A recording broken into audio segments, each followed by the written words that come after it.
Lubos na kinahuhumalingan ngayon ng mga Pilipino ang iba't ibang mobile apps. Halos lahat kasi ng ating pangangailangan may katapat na app. Pero ang tanong, hindi kaya lalong maging mas tamad si Juan dahil dito? May news to go, si Rida Reyes.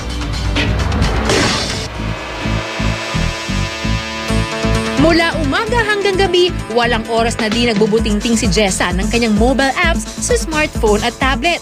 Pagising pa lang, Dream Psychology app na ang kaharap para malaman ang kahulugan ng kanyang mga panaginip.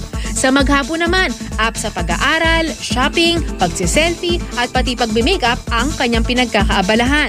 At kung may nararamdaman o tanong sa kanyang kalusugan, imbis na kay Doc kumonsulta, salamat online daw siya.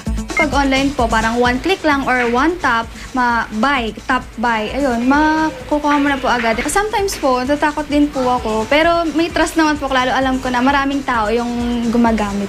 Madalas siyang puyat sa games at pag talagang hirap matulog, ika nga, there's an app for that.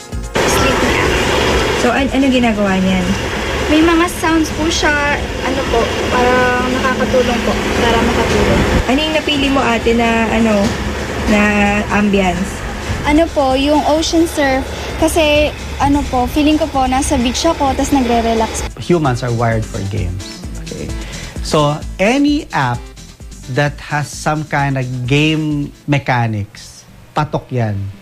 Batay sa isang survey, numero 1 ang mga Pinoy gaya ni Jeza sa pagda-download ng apps at games sa buong Southeast Asia.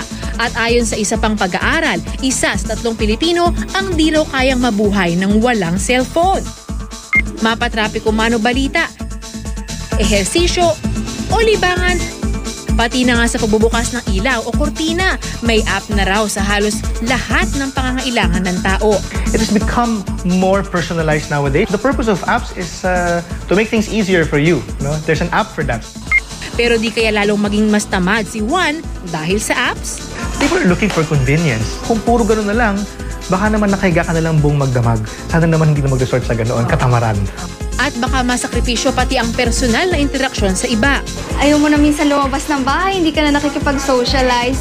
More on, tab ka na lang. The danger there is that if people already overcome or let's say, na-dominate sila ng application that they're using, then nawawala yung balance The balance of me socializing with people, real people. Pampadali man ng buhay ang apps, payo ng mga eksperto, huwag maging palaasa sa mga ito. Dapat din maglaan ng oras sa mga bagay na kahit anong app ay di raw kayang tapatan.